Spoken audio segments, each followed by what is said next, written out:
यदि आज हम असफल हो गए, बहुत सारे छात्रों को लगता है कि अब तो मेरा लाइफ माने मेरी एज खत्म हो रही है, ये अंतिम एग्जाम है, इस बार नहीं हुआ, अब हम क्या करेंगे, अब सब कुछ खत्म हो जाएगी। बिल्कुल नहीं खत्म होगी। एक रास्ता बंद होती है, 10 रास्ता खुलता है और हर एक समस्या अपना समाधान लेके आता है। शिक्षक बनने के लिए किस स्तर की पढ़ाई की आवश्यकता है? तो देशभक्ति का मतलब ये नहीं कि हम आर्मी ही बनकर, मेंटली हेल्दी रहने के लिए इंस्पिरेशन की जरूरत होती है। सिर्फ नौकरी पा लेना ही सफलता का प्रतीक है, ये छात्र के माइंड से निकालना चाहिए। एक छात्र जीवन कैसा होना चाहिए? सच्चाई की खोज ही शिक्षा है। मोर देन 10,000 स्टूडेंट्स निश्चित रूप से। आपके बारे में माहौल है कि आप काफी हार्ड हैं, अभी सख्त लहजे के हैं। पद्मश्री से सम्मानित किया गया हाल ही में। आप यदि सक्षम हैं, आप यदि कुछ कर सकते हैं, तो समाज को कुछ न कुछ जरूर देना चाहिए। इधर से पैर खींच के तोड़ दिए, इधर से पैर खींच के तोड़ दिए, तो वो पता नहीं होता था कि इस पैर का अहमियत क्या है। लेकिन जब एक बार खुद से पैर लगाए, 5 मास्टर डिग्री मेरे पास है। नमस्कार दोस्तों, मैं बिरजू कुमार, स्वागत है आपका स्टोरी ऑफ रियल हीरोज में। दोस्तों, आज के पॉडकास्ट में हमारे विशेष अतिथि हैं हमारे आदरणीय गुरुजी अमरेश कुमार सर जी। तो आइए इनसे संवाद के जरिए इनके जीवन काल और अनुभव को नजदीक से देखने और समझने का प्रयास करते हैं। प्रणाम सर, आपका स्टोरी ऑफ रियल हीरोज में बहुत बहुत स्वागत है। जी, आपको भी। सर, हम सबसे पहले आपसे जानना चाहेंगे कि आज तक छात्रगण आपको पढ़ते हुए और पढ़ाते हुए देखते आ रहे हैं, आज पहली बार होगा कि आपके बारे में व्यक्तिगत रूप से वह जान पाएंगे। तो हम चाहते हैं कि आप अपने बारे में विस्तार से बताएं। देखिए, इस विषय में कहना चाहेंगे कि सर, ये बात सच है कि छात्रों के बीच में तो एक शिक्षक के रूप में ही रहे हैं, लेकिन असलियत यह है कि जब हम अपने इंस्टीट्यूट के कैंपस से बाहर होते हैं, तो मेरी जो पर्सनल राय है उसमें मैं अपने आप को एक लर्नर ही मानता हूँ जी। या हमारे प्रक्षेत्र से बाहर जब मैं कहीं जाता हूँ, हमसे परिचय ली जाती है, तो ज़्यादा कंफर्टेबल फील करता हूँ यही कहने में कि मैं लर्नर ही हूँ। जी। और मुझे ये लगता है कि इस क्षेत्र से, माने टीचिंग क्षेत्र से जो भी जुड़े हैं, वो निश्चित ही अपने आप को लर्नर मानते हैं, क्योंकि उन्हें अपडेट होने की ज़रूरत है। जी। साल दर साल, सेशन दर सेशन, एग्जामिनेशन पैटर्न, सिलेबस, इसमें कहीं ना कहीं कुछ ना कुछ बदलाव होती रहती है, तो वो उन्हें अपडेट होना होगा। तो अपडेट होना ही तो लर्नर है। आप यदि जान रहे हैं ब्राइटन ट्यूटोरियल को, तो आपको पता होगा जो 2009 में हम एस्टेब्लिश किए थे ब्राइटन को, और 2020 तक कंटिन्यू ब्राइटन को जाना गया था एक इंग्लिश कोचिंग के रूप में। और एक अपडेट रहने का ये नतीजा है कि 2020 से अब तक हमारे यहाँ कंपटीशंस की भी क्लासेज चली है, सीटेट की बैच चली है, बीपीएससी पीटी की क्लास चली है। तो ऐसे कंडीशन में मुझे लग रहा है कि छात्रों का जो सहयोग रहा, हम शिक्षक तो दिशा निर्देश देते हैं, लेकिन छात्रों का जो सहयोग रहा या फिर छात्रों का जो मेहनत रहा, उसके बदौलत हम रिजल्ट भी देने में सक्षम रहे हैं। अच्छा खासा रिजल्ट हुआ है, चाहे सीटेट हो, अभी बीपीएससी टीआरई की एग्जामिनेशन हुई है। मुझे उम्मीद है, हमारी संस्था को उम्मीद है, जो उस बैच से भी अच्छे खासे स्टूडेंट का रिजल्ट होगा और वो जॉब में भी जाएंगे।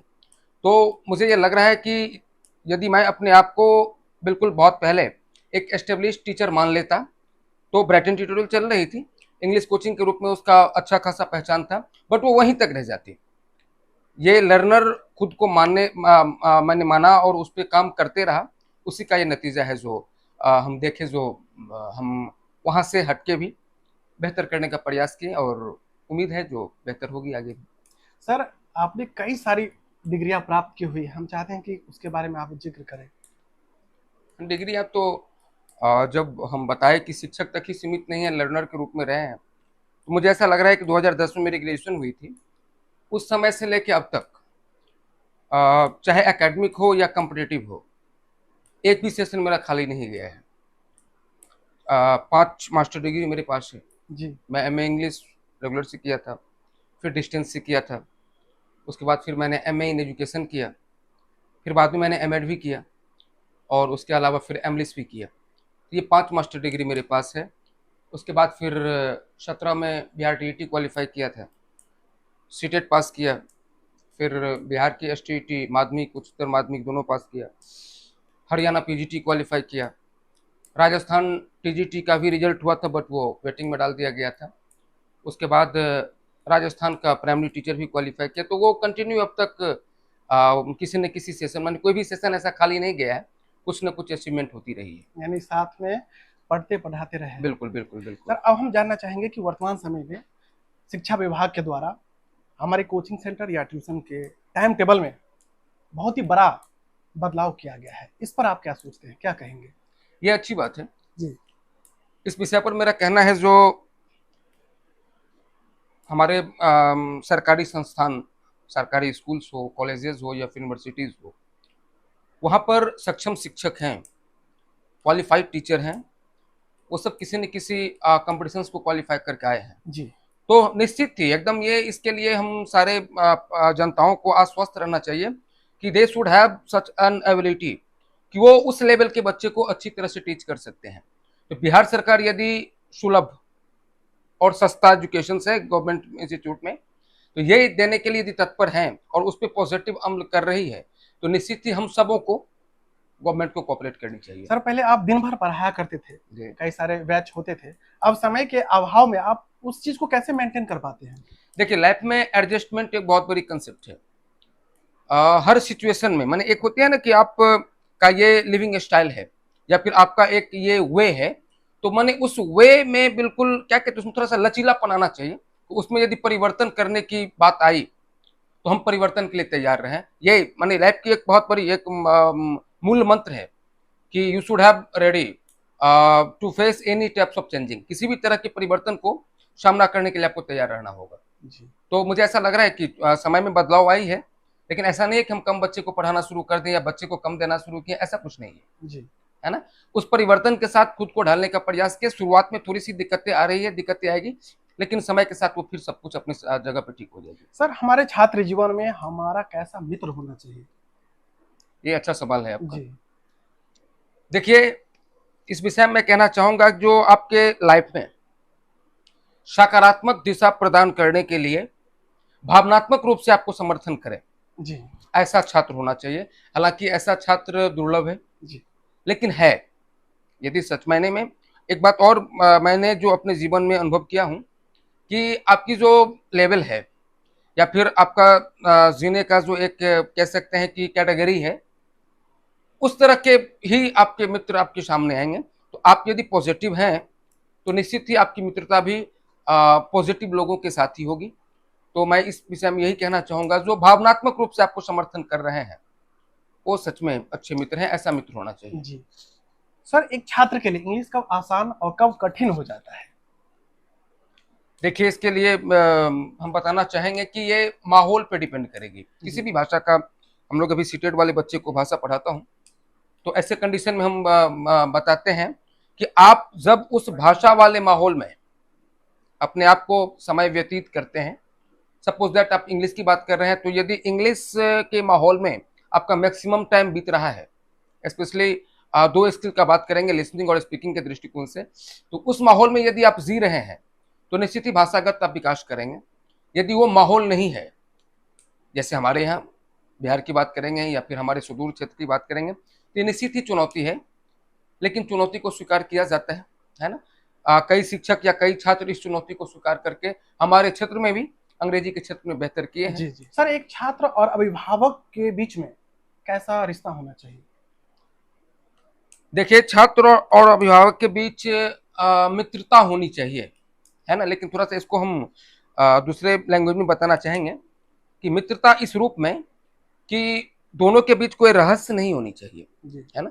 एक छात्र अपना सारा अनुभव अपने अभिभावक से शेयर करें, और छात्रों के जीवन में, क्योंकि छात्र तो बहुत ज्यादा अनुभव लेकर, पहला दिन बहुत ज्यादा अनुभव नहीं ले लिए होते हैं, बट उनके अभिभावक को अनुभव होती है ना? वो भले एकेडमिक उनके पास कितना क्वालिफिकेशन है, कितना डिग्रीज है, वो सेकेंडरी है, बट जिंदगी का अनुभव, है ना, हर एक गार्जियन के पास बहुत ज्यादा होती है। तो वो अनुभव बच्चे को शेयर कर सकें, ये ऐसी भावनात्मक जुड़ाव होनी चाहिए छात्रों और अभिभावक के बीच। लेकिन इसमें एक बात मैं कहना चाहूंगा, ये मेरा पर्सनल राय है, हो सकता है बहुत सारे व्यक्ति को पसंद नहीं आवे, कि उसमें भी छात्र और अभिभावक के बीच जो दायरा है, वो दायरा 100% मेंटेन होनी चाहिए। मित्रता to the view of sharing experience, है ना, वो अनुभव को शेयर करने की मित्रता, ये सही है। लेकिन अभिभावक और छात्र के बीच जो दायरा है वो निश्चित ही मेंटेन होना चाहिए। ये मेंटेन होने वाली कंसेप्ट है। जी सर, हमने जहाँ तक आपको जाना है, क्योंकि हमने आपके पास 2 साल पढ़ाई करी है, आप पढ़ाई के मध्य मनोरंजित करने के हर एक प्रयास करते रहे हैं। इसके पीछे क्या रीजन, क्या तर्क रहे हैं? देखिए, पढ़ाई सबसे पहला मैं बताना चाहूंगा कि ये दबाव की चीज नहीं है। जी। By force you have to study, आपको इतना देर पढ़ना ही है ना। ये इस विषय में कहना चाहूंगा कि सपोज दैट ये हर शिक्षक के पास ये कला होती है कि वो जिस टॉपिक को लेकर क्लास इन करते हैं, हर एक शिक्षक का एक टारगेट होती है, एक पर्पस होता है क्लास में कि इस टॉपिक को हम 100% बच्चे के माइंड में डाल सकें। हम जो कुछ कहना चाह रहे हैं वो बात बच्चे 100% ले सके। तो उसमें कई सारा ऐसा टॉपिक होता है जिसमें कुछ कम्प्लेक्सिटी भी होती है, जटिलता भी होती है। तो हमें पता होता है कि ये जटिलता यदि आ रही है, एक कला है ये, माने आर्ट ऑफ टीचिंग है, हर शिक्षक के पास ये कला होती है। हमें पहले से पता होता है कि अब जटिल कंसेप्ट आने वाला है पहले से। तो वो जटिल कंसेप्ट आने से पहले वर्ग में हमारी ये प्रयास होती है कि बच्चे को थोड़ी देर के लिए एक ऐसी माहौल क्रिएट कर दिया जाए कि पहले से जो उनके माइंड में विकार बनी है उस विकार को समाप्त कर दिया जाए, ताकि माइंड पूरा साफ हो और वो जटिल से जटिल टॉपिक को भी उनके माइंड में पूरी तरह से डाल सके। आपको मैं एक उदाहरण बताना चाहूंगा। आप सिनेमा देखते होंगे। जी जी जी। सिनेमा में गीत होती है, क्या पर्सनल लाइफ में गीत होती है? क्या नहीं होती है ना। हमारे व्यक्तिगत जीवन में हर काम करने से पहले गीत होता है, क्या नहीं होता है गीत, है ना। तो वो गीत या फिर कई ऐसा ह्यूमरस सीन होती है। हमारे 90 दशक के फिल्म में जॉनी लीवर आते थे, तो वो कई ऐसा सीन भी आपने देखे होंगे कि उनको जो फिल्म का थीम है या फिल्म का जो एक कड़ी चल रही है कहानी का, उस कड़ी में उनका कोई जुड़ाव नहीं है, लेकिन वो सीन वहां पर डालते हैं। जी जी। उसके पीछे यही रीजन होती है कि या तो उस सीन से जस्ट पहले या उस सीन के जस्ट बाद एक ऐसा गंभीर सीन आने वाला है या आ चुका है जिसको अब और ज्यादा दर्शक बर्दाश्त नहीं कर सकते हैं। तो वो दर्शक अपने आप को एडजस्ट कर सकें, वहां पे अपने भावना को संतुलित कर सकें, उसके लिए वो सीन डाला जाता है। तो सेम बात हमारी क्लास में भी होती है कि ऐसी कोई जटिल अवधारणा यदि आने वाली है या आ चुकी है, फिर मुझे एक दूसरा जटिल अवधारणा को डालना है, उसके बीच में बच्चे को माइंड को थोड़ा सा शार्प करने का प्रयास करते हैं। यही हमारा कारण होता है कि वर्ग के बीच में कभी कभी इस तरह के माहौल को हम लोग उत्पन्न। अगर साधारण भाषा में कहा जाए तो कंप्यूटर जब हैंग करने लगता है तो रिफ्रेशमेंट की बिल्कुल जरूरत होती है, ठीक बिल्कुल उसी प्रकार से बिल्कुल बिल्कुल बच्चों में भी जरूरत होती है बिल्कुल रिफ्रेशमेंट बिल्कुल की। बिल्कुल बिल्कुल। सर, अब हम चाहते हैं कि आप बताएं कि आपने टीचर बनना ही क्यों चुना? बहुत अच्छा सवाल है ये। जी। मैं ये कहना चाहूंगा कि कैरियर किसी भी फील्ड में महत्वपूर्ण होती है, लेकिन एक शिक्षक के रूप में मेरा व्यक्तिगत राय यदि आप जानना चाहेंगे तो मुझे ऐसा लग रहा है कि एक आउटपुट, एक कंसेप्ट है, जीवन की आउटपुट कंसेप्ट है।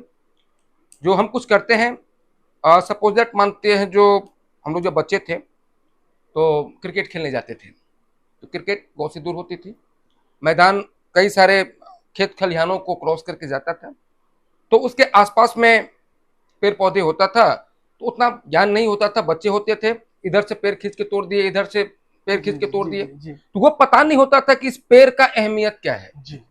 किसी खेत में अनाज लगी है, उस खेत में गेंद चला गया तो मैंने हटा के आराम से भी जाया जा सकता था, लेकिन ऐसा नहीं, दौड़ के कई सारे पेड़ को तोड़ते हुए जाते थे, अहमियत पता नहीं होता था।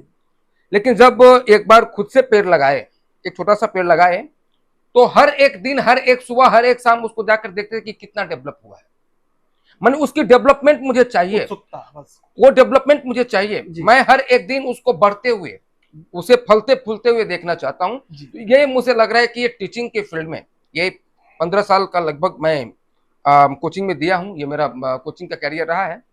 तो इस बीच में मुझे ऐसा दिखता है कि हमने जो बच्चे को दिया, वो बच्चे कितना पाया और उस बच्चे में कितना अप्लाई हुआ, उसकी इम्प्लीमेंट क्या है और समाज में उसका असर क्या है ये पॉजिटिविटी मुझे दिखती है। माने मैंने जो काम किया उसका आउटपुट मुझे 100% दिखता है, और भी क्षेत्र में दिखता होगा, ऐसा मैं नहीं बोल रहा कि टीचिंग में ही दिखती है, लेकिन यहाँ पे मुझे ऐसा लगा कि किसी भी क्षेत्र की अपेक्षा, ये मेरा मैंने व्यक्तिगत राय है कि मैं ज्यादा, मुझे समझ में आया कि मैं वहां ज्यादा देख सकूंगा, देखता हूं, और यही हम शिक्षकों का सबसे बड़ी इनाम और सबसे बड़ी अर्निंग होती है। जो बच्चे को जब बेहतर करने का प्रयास करता हूं और सच में वो बच्चे बेहतर करते हैं, तो लगता है कि नहीं, मैंने जो किया उसका आउटपुट मुझे मिल गया। जी। तो इसलिए मैं इस क्षेत्र को चुनना ज्यादा पसंद किया। सर, आप अपने संस्थान में बच्चों को समय समय पर अवार्ड से सम्मानित करते रहे हैं, इसके पीछे के मानसिकता क्या रहे होंगे आपके? देखिए, हमारे संस्था में कई सारे अभिभावक आते हैं, और कुछ अभिभावक ऐसे भी होते हैं जो वो ऐसा कह देते हैं कि सर ये मेरे बच्चे हैं, थोड़ा सा इस पे विशेष ध्यान दीजिएगा। चुप हो जाते हैं या मुस्कुरा देते हैं या फिर बोल भी देते हैं कि नहीं मैं प्रयास करूंगा। सच्चाई ये है कि एक शिक्षक का ये नैतिक कर्तव्य होती है कि उनके यहाँ जितने भी छात्र आए हैं, है ना, सारे के सारे उनके छात्र हैं, सारे के सारे उनके बच्चे हैं। तो हम सारे शिक्षकों का यह मोटो होता है कि ओवरऑल माने 100% जो प्रेजेंटेशन है उनके वर्ग की, वो सारे बच्चे का सर्वांगीण विकास हो सके। तो सारे बच्चे बेहतर करें, सारे बच्चे का लेवल एक समान हो। हालांकि एक समान करना तो बहुत मुश्किल है, लेकिन ये प्रयास होती है कि जहां तक ये संभव हो सके। तो जो बच्चे आगे हैं वो तो आगे हैं, जो बच्चे थोड़े से पीछे हैं वो भी आगे आवे, वो भी प्रेरित हो सके। बस ये कारण होती है कि बच्चे को कुछ ना कुछ, बहुत ज्यादा बड़ी चीज नहीं होती है, लेकिन कुछ ना कुछ एक अवार्ड के रूप में देने का प्रयास रहा है कि जो थोड़ा सा बच्चे जो स्लिप कर रहे हैं वो भी उस ओकेजन्स को देख के उस ओकेजन का पार्ट खुद को बना सकें, आने वाले समय में वो भी ऐसा ओकेजन का पार्ट बन सके, इसकी प्रेरणा मिले और वो भी उसके लिए तैयार हो। सर, हमने जाना कि आप सामाजिक कार्यकर्ता के रूप में भी कार्य कर रहे हैं, जिसके संबंध में सोशल मीडिया या फिर प्रिंट मीडिया दोनों में सराहनीय रूप से लिखा भी और दिखाया भी जा रहा है, इस पर आप क्या कहेंगे? इसके लिए तो सबसे पहले प्रिंट मीडिया या सोशल मीडिया को तहे दिल से धन्यवाद देना चाहेंगे। देखिए, सोशल मीडिया या प्रिंट मीडिया में जो भी कवरेज हो रही है उसमें सबसे बड़ा बेनिफिट ये होता है कि चूंकि मैं या मेरी संस्था बिना सोशल मीडिया या प्रिंट मीडिया का मदद लिए बहुत ज्यादा उस चीज को प्रचार प्रसार कर पाएंगे, ये संभव नहीं है जी। तो ये निश्चित ही एक प्लेटफॉर्म के तौर पे काम करती है। और मुझे लगता है कि जैसे मैं आपको एक उदाहरण के तौर पे बता रहा हूँ कि एक कार्यक्रम हम लोग का हुआ था जिसमें 20 छात्रों को लेने की बात हुई थी। हम लोग पहले अनाउंसमेंट किए कि 20 छात्र को उसमें ली जाएगी जी। लेकिन बाद में जैसे ही वो प्रिंट मीडिया अच्छा कवरेज किया था, कई सारे न्यूज़पेपर में न्यूज आई थी, तो कई सारे अभ्यर्थी का कॉल आना शुरू हुआ था। हमने जगह मुझे बढ़ाना पड़ा, दूसरे जगह पे जाना पड़ा था और अंततः वो 20 को बढ़ा के मुझे 40 करना पड़ गया। तो मैंने एक सीमित क्षेत्र पर काम हो रही थी, लेकिन वो एक बाद में जो 20 आए वो सीमित क्षेत्र से बाहर भी छात्र छात्राओं उसमें भाग लेने का प्रयास किया।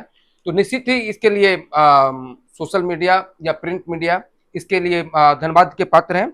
ये सामाजिक कार्य का जहां तक सवाल है, मैं आपको बता रहा हूं कि एक पूजा समिति का अध्यक्ष हूं मैं, और मेरा पूजा समिति को लेकर थोड़ा सा मेरा दृष्टिकोण अलग है। पूजा समिति पूजा के समय एक्टिव होती है, होना भी यही चाहिए, लेकिन मेरा है कि नहीं, वो पूजा समिति पूजा के समय में पूजा होना चाहिए। पूजा एक पार्ट है हमारे समाज का, पूजा में भी कई सारे उसकी सकारात्मक पहलू है हर दृष्टिकोण से, तो वो होना चाहिए। लेकिन वहां तक यदि आप कमेटी हैं, यदि आपके पास सदस्य हैं और आप सक्षम हैं, आपका जो सक्षम का जो दायरा है या फिर आपके सक्षम का जो स्तर है, उसके स्तर पे यदि आप समाज को कुछ दे सकते हैं, क्योंकि आप जो भी कुछ हैं, हम में से कोई भी व्यक्ति का स्तर कम या ज्यादा जो भी है वो सिर्फ और सिर्फ इस समाज का श्रेय जाती है, वो समाज का देन है। तो आप यदि सक्षम हैं, आप यदि कुछ कर सकते हैं, तो समाज को कुछ न कुछ जरूर देना चाहिए, है ना जी। और वो निर्लोभ होकर देना है ना। उसके लिए मुझे ये बेनिफिट मिलनी चाहिए या ये होना चाहिए, ऐसी बातें नहीं है।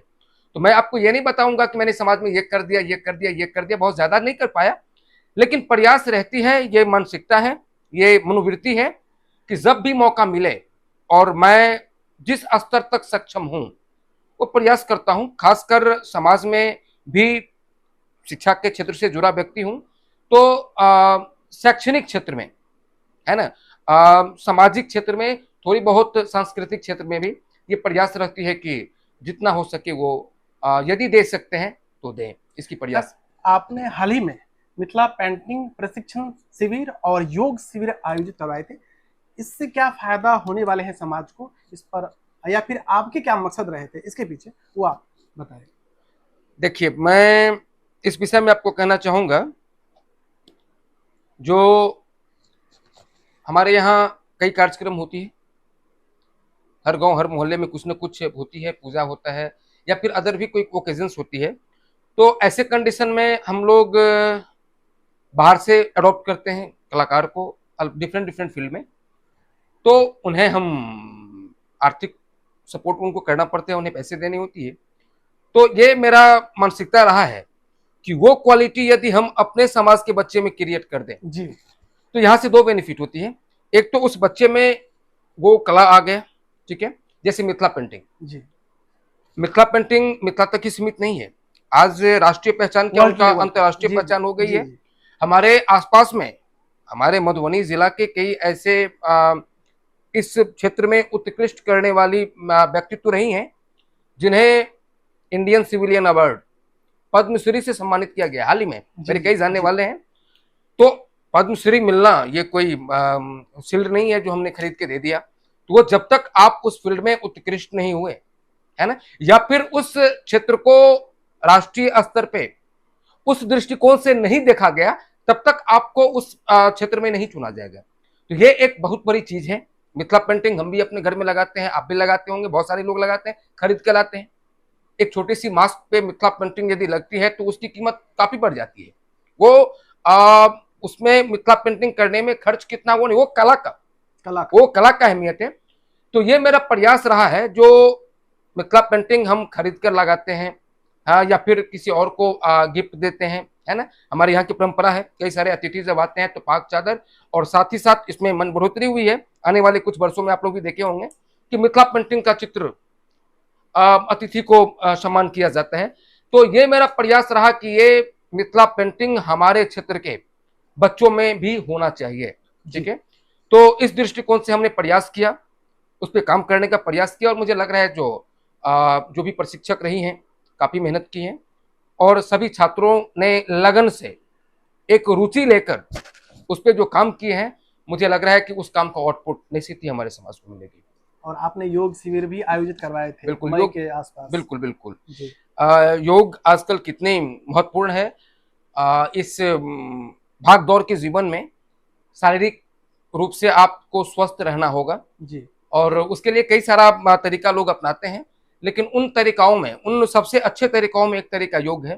तो योग शिविर तो एक दिन का था, एक दिवसीय था, लेकिन उसमें हमारे जो प्रशिक्षक आए थे उनका ये उद्देश्य था, हम सबों का भी उद्देश्य था कि छात्रों में कुछ बेसिक जो उसका योगासन है, योग करने का तरीका है, वो बच्चे को सिखा दिया जाए। और मैं देख रहा हूँ, है ना, उस बच्चे, उसमें भाग लेने वाले मैक्सिमम बच्चे उसको फॉलो कर रहे हैं, डेली योग कर रहे हैं, आधा घंटा योग कर रहे हैं। तो उसकी बेनिफिट मुझे लग रहा है कि कहीं ना कहीं उन सारे उसमें भाग लेने वाले, योग शिविर में भाग लेने वाले छात्रों को उसकी बेनिफिट मिल रही है। सर, आपने कोचिंग संस्थान की शुरुआत 2009 में करी थी, ये 2023 लास्ट चल रहा है। हम चाहते हैं कि आप बताएं कि अभी तक कितने बच्चे जो हैं आपसे शिक्षित हो चुके हैं, अनुमानित आप अगर आप बताएं।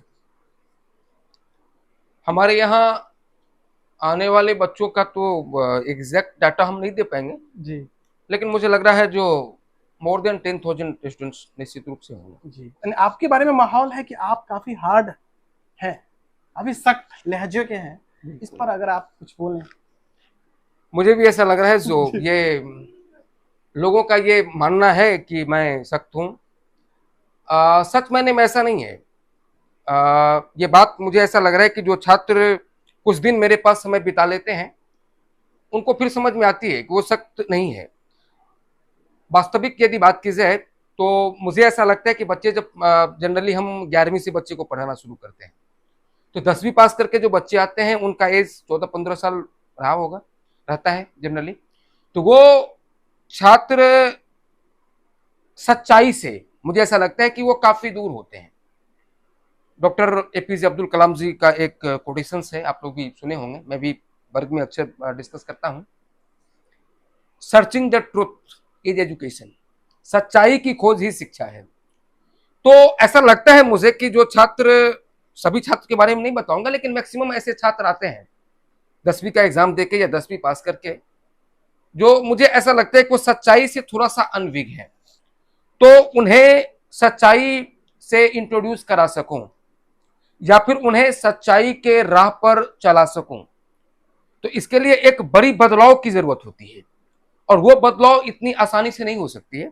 तो उसको एक बच्चों को एक लीक से जो दूसरे लीक पर डालने का जो प्रक्रिया होती है, तो वो प्रक्रिया मुझे लगता है कि उस प्रक्रिया को छात्र समझ लेते हैं कि ये मेरा सख्त स्वभाव है। वास्तविकता ये होती नहीं है।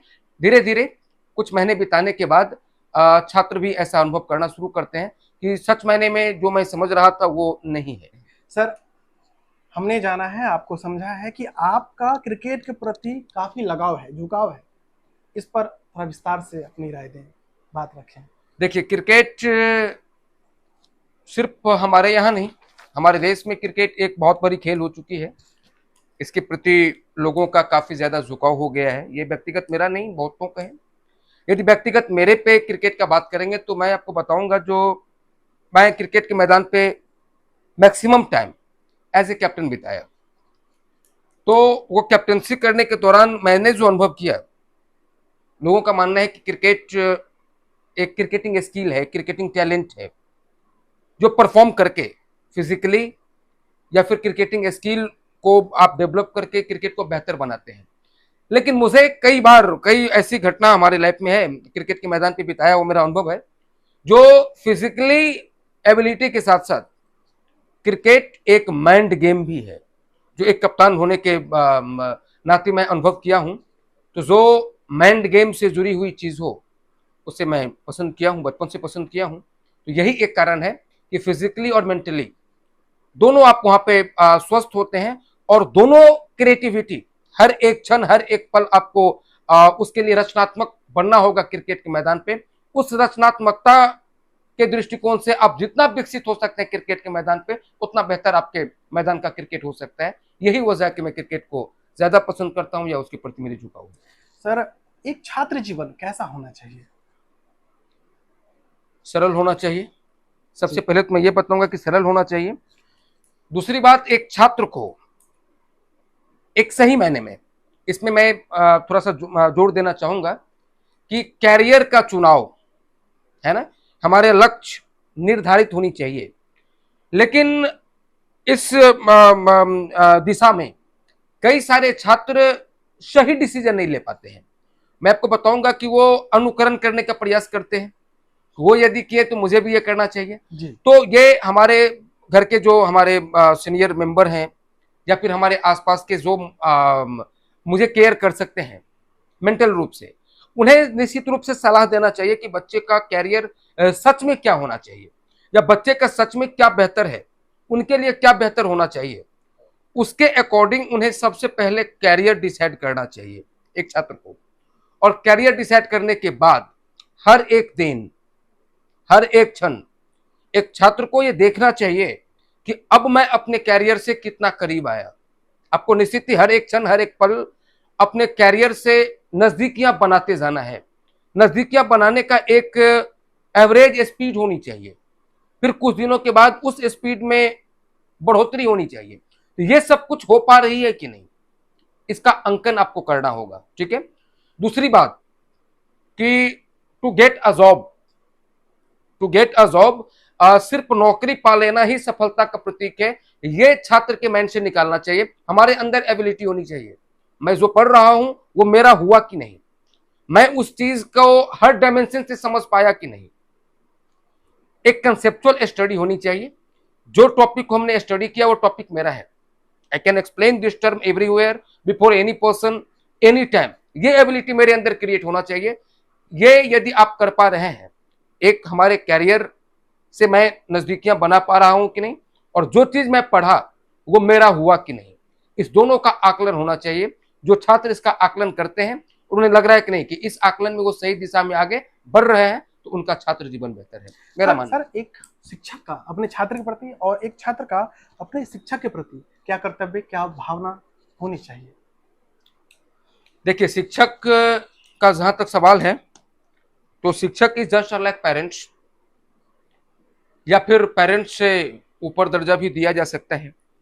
हमारे एक साथी मुझे बता रहे थे, जो गीता में, हमारे हिंदू धर्म का एक बहुत बड़ा ग्रंथ है गीता, उसमें सबसे पहला पेशा जो रखा गया है सबसे ऊपर, वो रखा गया है कृषि का।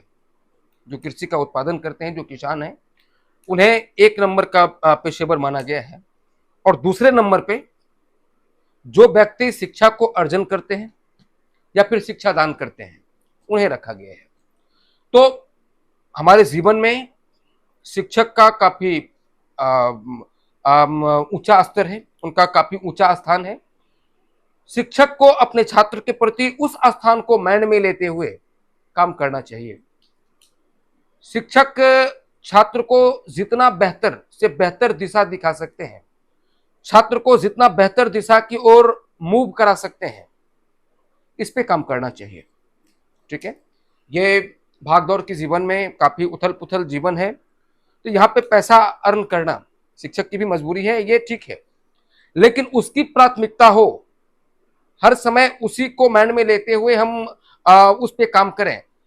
मेरे समझ से इसमें थोड़ा सा कमी होनी चाहिए। अर्निंग करना अच्छी बात है, लेकिन थोड़ा सा इस क्षेत्र के लोगों को थोड़ा उसको साइड करके भी उस पे काम करना चाहिए कि नहीं, हमारा छात्र, हम जिन छात्रों को एक्सेप्ट किया हूं, जो जिन छात्रों का समय मैं ले रहा हूं, उन्हें मैं उस एवज में दे पा रहा हूं कि नहीं, ये मुझे आकलन करना चाहिए। और उस आकलन में यदि कहीं कमी आ रही है तो निश्चित रूप से उस पर काम करना चाहिए। ये शिक्षक का छात्र के प्रति भूमिका में बताया।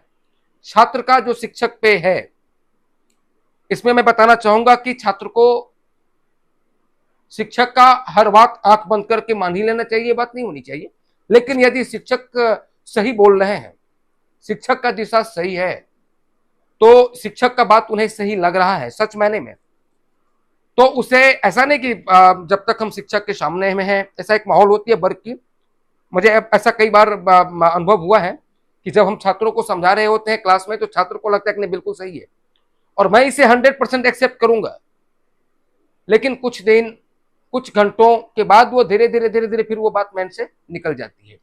तो जब छात्र को लगता है कि नहीं, शिक्षक का सही सलाह है और ये सलाह हमारे जिंदगी के दशा और दिशा को बदल सकता है, तो छात्रों के अंदर एक अटल एक्सेप्टेंस आनी चाहिए कि नहीं, चाहे कुछ भी हो जाए, मैं इस रास्ते से नहीं भटकूंगा, मैं इसे अपने जीवन में निश्चित रूप से हमेशा अमल करने का प्रयास करूंगा। ये छात्रों को इस तरह की बातें होनी चाहिए। सर, आप अपना आदर्श किन्हें मानते हैं और क्यों मानते हैं?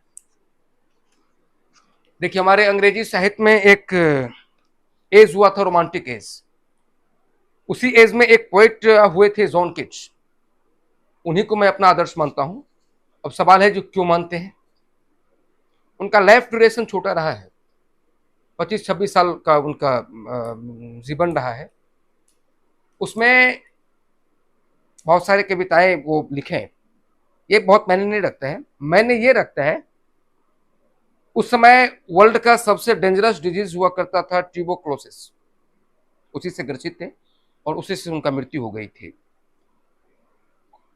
मरने से कुछ दिन पहले उन्हें पता चल गया था कि मैं सफर कर रहा हूं इस डिजीज से, और ये वो डिजीज है जहां पे मैं रिकवर नहीं हो सकता हूं। मतलब उन्हें अपना मौत दिख रहा था कि मैं अपने मौत से इतना करीब हूं। हमारी लाइफ का मैक्सिमम ड्यूरेशन इतना हो सकता है, उन्हें पता था। लेकिन उसके बावजूद भी उन्होंने उस ड्यूरेशन में भी, उस सफर के कंडीशन में भी, उन्होंने इंग्लिश लिटरेचर को जो योगदान दिए वो काबिले तारीफ है। और ऐसे कंडीशन में जहां हमारे मृत्यु दिख रही है, उसके बावजूद भी हम अपने सामने वाले को अपने कला से, अपने कला पे उसका असर ना पड़ने देना, ये बहुत बड़ी, मानी बहुत छोटी बात नहीं है। इस चीज को अपनाकर अंग्रेजी साहित्य को जो उन्होंने योगदान किए है वो काबिले तारीफ है। और उनकी लाइफ को यदि स्टडी करेंगे, कभी मौका मिलेगा तो आप लोग भी देखेंगे, वो हर एक उनकी लाइफ की जो एक्टिविटीज रही है वो हम सारे युवाओं के लिए एक प्रेरणा का स्रोत है। तो यही कारण है कि मैं उन्हें अपना आदर्श मानता हूँ। सर, इस चकाचौंध भरी दुनिया में, वर्तमान समय में, छात्र किन्हें अपना आदर्श माने और किनका फैन बने जो उनके उज्जवल भविष्य में मार्गदर्शक का काम करे? देखिए, किन्हीं को आदर्श मानना और किन्हीं का फैन बनना, ये मेरे समझ से दो अलग अलग बिंदु है। आदर्श मानने की जहां तक बात है तो मैं आपको बताऊंगा, आपको जो प्रेरित कर सके एक स्वस्थ जीवन जीने के लिए, फिजिकली हेल्दी रहने के लिए डॉक्टरी सलाह होती है कि बैलेंस डाइट आपको लेना होगा। आपको पोषक तत्व लेनी होती है, कार्बोहाइड्रेट है, वसा है, प्रोटीन है, ये मिनिमम इतना, मैक्सिमम इतना आपको होना चाहिए। वो यदि आप ले रहे हैं तो बहुत ज्यादा पॉसिबिलिटी है कि आप हेल्दी लाइफ का एंजॉय कर पाएंगे। उसी तरह से जीवन में भी एक खास ड्यूरेशन में, है ना, मेंटली हेल्दी रहने के लिए इंस्पिरेशन की जरूरत होती है। तो ऐसे व्यक्ति जिनके जीवन की कई सारे घटनाओं आपको हर एक क्षण, हम लोग कई बार ऐसा होता है जब टूट जाते हैं, हमारे लाइफ में कुछ ऐसी स्थिति आ जाती है जब लगता है कि नहीं, अब यहां से मैं खुद को रिकवर नहीं कर पाऊंगा। ऐसा होता है हर के लाइफ में, कभी न कभी ऐसा वक्त आता है। तो ऐसे वक्त में ऐसे व्यक्ति कि जिनके द्वारा दिया गया कोई ऐसी घटना, जिनके द्वारा दिया गया कोई ऐसी फिलॉसफी जो आपको फिर से ऊर्जावान करती है, आपको रीबर्थ करता है ना, ऐसे व्यक्ति का लाइफ, ऐसे जो भी व्यक्ति हैं, मैं ये नहीं कहूंगा कि आप इन्हीं को अपना आदर्श मान लें, इन्हीं को आदर्श मान लें। आदर्श बाय फोर्स एक्सेप्ट करने की चीज नहीं है, नहीं है ना। तो ऐसे कंडीशन में बताऊंगा कि जिनका भी लाइफ, जिनका भी फिलॉसफी आपको आपके जीवन में ऊर्जा का संचार करता है, समय समय पर आपके बुरे स्थिति में उनकी द्वारा जिया गया जिंदगी, उनके द्वारा दिया गया फिलॉसफी आपको री एनर्जेटिक कर देता है, आपको फिर से चार्ज करके नए तरीकाओं से जिंदगी जीने के लिए प्रेरित करता है, उन्हें अपना आदर्श मानना चाहिए। सर, एक छात्र का या फिर एक शिक्षक का अपने समाज के प्रति क्या कर्तव्य होने चाहिए? छात्र और शिक्षक दोनों एक ही सिक्का के दो पहलू हैं जी। मैं बताऊंगा कि शिक्षक समाज निर्माता है। जैसे हम लोग देखते हैं कि ऐसा कोई भी छात्र नहीं है, ऐसे कोई भी अधिकारी नहीं है, ऐसे कोई भी कॉम्पिटिटिव एग्जामिनेशन पास करने वाले स्टूडेंट नहीं है ना, यहां तक कि हमारे राष्ट्रपति, हमारे प्रधानमंत्री, है ना, सबने छात्र जीवन जिया और सभी के छात्रों में कोई न कोई व्यक्ति एक होंगे जो शिक्षक बन के आए जी। किसी न किसी रूप में वो शिक्षक बन के आए। तो हर एक हमारे समाज के हर एक करी, है ना, जो व्यक्तिगत हैं, उनका हर एक व्यक्तियों का करी एक शिक्षक से जुड़ती है। हमारे सारे अभिभावक जब अपने बच्चों को घर से छोड़ते हैं कोचिंग के लिए, स्कूल्स के लिए, कॉलेजेस के लिए, यूनिवर्सिटीज के लिए, तो निश्चित ही जितना समय बच्चे का इन संस्थानों में बीतती है, तो गार्जियन निश्चित रूप से उतने देर के लिए अपने बच्चों का पेरेंट्स शिक्षक को मानते हैं। तो गार्जियन का विश्वास, हमारे समाज का विश्वास, हमारे समाज का जो दायित्व हमारे शिक्षकों पे दी गई है, उन पर हम शिक्षकों को पूरी तरह से खरा उतरने का प्रयास करना चाहिए। जहां तक छात्र का सवाल है, तो हम अक्सर छात्रों को बताते हैं कि देखिए, हर एक छात्रों को राष्ट्रहित में काम करना चाहिए। मतलब उन्हें उनके अंदर राष्ट्र प्रेम होना चाहिए, देशभक्ति होनी चाहिए। तो देशभक्ति का मतलब ये नहीं कि हम आर्मी ही बनकर देश का सेवा कर सकते हैं। आर्मी बहुत बड़े राष्ट्र सेवक है, इसमें कोई डाउट नहीं है, लेकिन हर एक व्यक्ति तो आर्मी बन के ही देश का सेवा नहीं कर सकते हैं। मैं बताऊं कि देश को हर एक डिपार्ट की जरूरत है। हर एक डिपार्ट की डेवलपमेंट से हमारा राष्ट्र डेवलप करेगा, और निश्चित रूप से हम सारे छात्र किसी न किसी डिपार्टमेंट का अंग हैं, किसी न किसी डिपार्टमेंट का अंग बनेंगे। उस डिपार्टमेंट को ईमानदारी से यदि हम निभा दिए, हम सारे व्यक्ति अपने काम को ईमानदारी से करेंगे, तो निश्चित हम जिस डिपार्टमेंट में हैं वो डिपार्टमेंट विकसित करेगा, और डिपार्टमेंट विकसित करेगा तो हमारा देश विकसित करेगा, हमारा समाज विकसित करेगा। तो हमें अपने छात्रों को या हमारे अपने शिक्षकों को अपने कर्तव्यों का 100% पालन करना ही उनका समाज सेवा है या उनका राष्ट्र सेवा है। सर, एक क्वेश्चन माइंड में आ रहा है कि आपने पढ़ाने के रूप में या फिर पर्सनली इंग्लिश लिटरेचर ही क्यों चुना, या फिर ग्रामर, जो भी आप समझे? देखिए, भाषा तो हर एक भाषा का अपना अहमियत है, अपनी महत्व है। अंग्रेजी हमारे यहाँ एक चुनौती था। हम लोग जब पढ़ते थे 2004 में, मैं 10वीं पास किया हूँ अंकारा स्कूल से, उस समय बहुत ज़्यादा अंग्रेजी का प्रसार हमारे यहाँ नहीं था, और कहते हैं ना कि इंग्लिश की जो किताबें होती थी वो रविन्द्रनाथ टैगोर का एक कोटेशन, एक आर्टिकल्स मैंने पढ़ा था, उसमें उनसे एक क्वेश्चन पूछा गया था, वो इंटरव्यू शेयर हुआ था कि आपने शांति निकेतन, शांति निकेतन के बारे में सुने होंगे आप, का एक अलग सा कंस्ट्रक्शन दिया गया था। उस समय एक नई चीज थी वो, स्कूल कॉलेजेस कैंपस में होती है, दीवार होती है, रूम होता है, ठीक है। लेकिन वो शांति निकेतन उस समय जो कलकत्ता शहर था वहां से कई किलोमीटर बाहर, माने शहर से बाहर, वो खुले जगहों पे उसका स्थापना हुआ था, खुले जगहों पे बच्चों को पढ़ाया जाता था। तो उनसे क्वेश्चन किया गया कि ये बात आपके मन में क्यों आई। उन्होंने बताया कि जब मैं बचपन में विद्यालय जाता था तो वो विद्यालय का जो कैंपस होता था, ऊंची ऊंची दीवारें होती थी, गेट बंद कर दी जाती थी, तो वो मुझे एक घुटन महसूस होता था। सेम बात मैं आपको बता रहा हूं कि हम लोग जब अपने छात्र जीवन में थे 10वीं से पहले, तो अंग्रेजी की किताब या अंग्रेजी की क्लास वो सुनते, वो देखते, ऐसा फील होता था कि ये एक अलग कंसेप्ट है, इसके लिए हम लोग शायद नहीं बने हैं। जी जी ये मैं समझ ही नहीं सकता हूँ, ये हमारे लिए है ही नहीं, मान बैठे थे। हाँ, ये एक हमारी माने मानसिकता होती थी। जी। तो उस मानसिकताओं को दूर मैं कर सकूं या उन वो मानसिकताओं पे मैं काम कर सकूं, इसलिए मैं अंग्रेजी से करीब होना चाहा, अंग्रेजी पे मेहनत किया, फिर बाद में इसी क्षेत्र में करियर बनाने का भी प्रयास किया। उसी क्षेत्र में मैंने ग्रेजुएशन किया, फिर पीजी किया, हमारे थेसिस भी इंग्लिश लिटरेचर पे ही हो रही है। तो यही कारण था कि मैंने इसको चुना। सर जब से डिजिटल दौर आया है, शिक्षा के क्षेत्र में क्रांति सी आ गई है, जिसका समाज के हर पहलुओं पर नेगेटिव और पॉजिटिव दोनों असर हुआ है, इस पर प्रकाश डालें। देखिए, सबसे पहले तो मैं इसके पॉजिटिव पॉइंट को डिस्कस करना चाहूंगा। पिछले 3-4 साल में कह सकते हैं कि लॉकडाउन के जस्ट बाद डिजिटल एजुकेशन सच में बहुत ज्यादा डेवलप किया है, एक क्रांति फैली है। इसका सकारात्मक असर यह है कि हमारे समाज में बहुत ऐसे गार्जियंस हैं जो किसी न किसी रूप में बहुत ज्यादा कंफर्टेबल फील नहीं कर पाते हैं, चाहे वो आर्थिक हरासमेंट हो या फिर और भी कुछ रीजंस हो, अपने से दूर बच्चे को नहीं भेज पाते, मतलब दूसरे शहर या बड़े शहर भेज पाने में सक्षम नहीं होते हैं, कारण जो भी हो। तो ऐसे कंडीशंस में डिजिटल इतना डेवलप किया है कि आप बड़े बड़े लेक्चरर का लेक्चर आप मोबाइल पे, लैपटॉप पे अवेलेबल अपने घर में कर सकते हैं।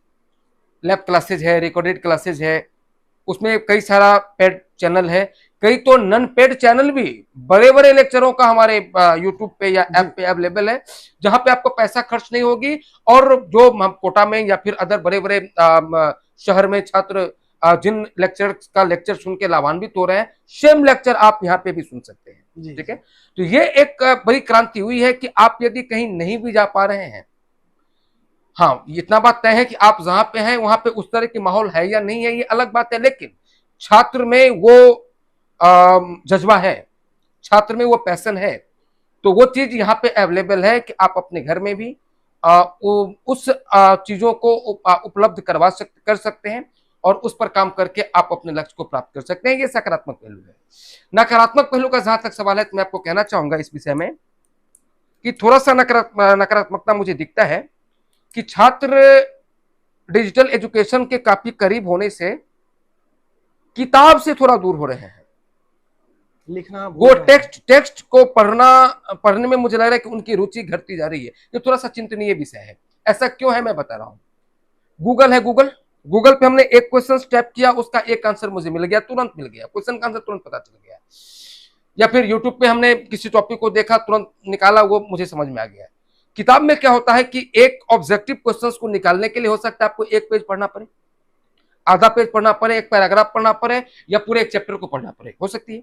तो क्वेश्चन तो एक मिल गया मुझे, लेकिन उस क्वेश्चंस के इर्द गिर्द कई सारे ऐसे जानकारी है, उससे भी हम रूबरू हो गए। तो ये एक किताब की अपनी विशेषताएं हैं। मुझे लग रहा है कि डिजिटल एजुकेशन को डेवलप होने से थोड़ा सा बच्चे किताब से दूर हो रहे हैं। बच्चे किताब के साथ भी रहें और डिजिटल एजुकेशन के साथ भी जुड़े, ये मेरा एक सलाह रहेगा।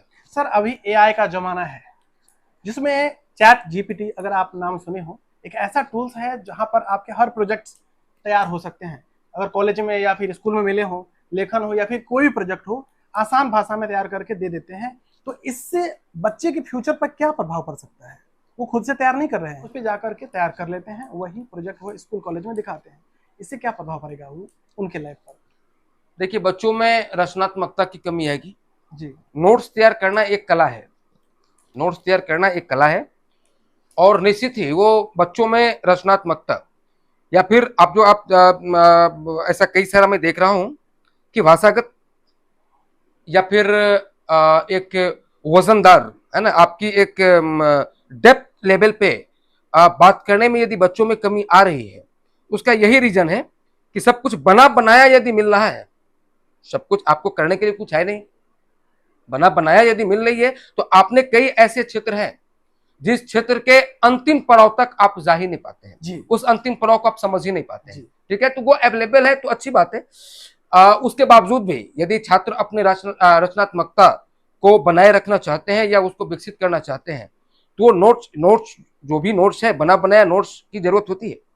आप यदि एग्जामिनेशन के काफी करीब है तो आपके पास उतना वक्त होता नहीं कि अपनी किताब पढ़े, नोट्स तैयार करें, वो समय नहीं है, तो ऐसे कंडीशन के लिए काफी अच्छी चीज है जी। लेकिन हर हमेशा आप उसी पर डिपेंड हो जाए तो निश्चित ही आपको कमजोर बनेगा। आपको प्रयास होनी चाहिए कि जब आपके पास वक्त है तो आप ऐसे नोट्स से दूर रहें। आप प्रयास करें कि आप अपना नोट्स तैयार करें। हाँ, नोट्स तैयार करने के बाद उसकी शुद्धिकरण या फिर आपकी स्तर, उसकी स्तर, उसका तुलनात्मक भाव देखने के लिए आप उसको देख सकते हैं, उसमें जो कमी है वो आप उसको बढ़ा सकते हैं। सर, ये हमारे अच्छी बात है। भाषा शैली, बोलने के लहजे में शुद्धता कैसे आ सकती है? बोल के, जी। सुन के। जी।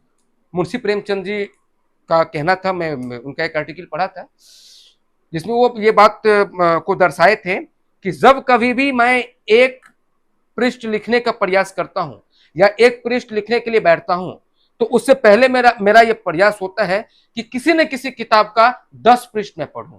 10 पृष्ठ जब तक नहीं पढ़ेंगे तब तक हम एक पृष्ठ लिखने के काबिल नहीं होते हैं।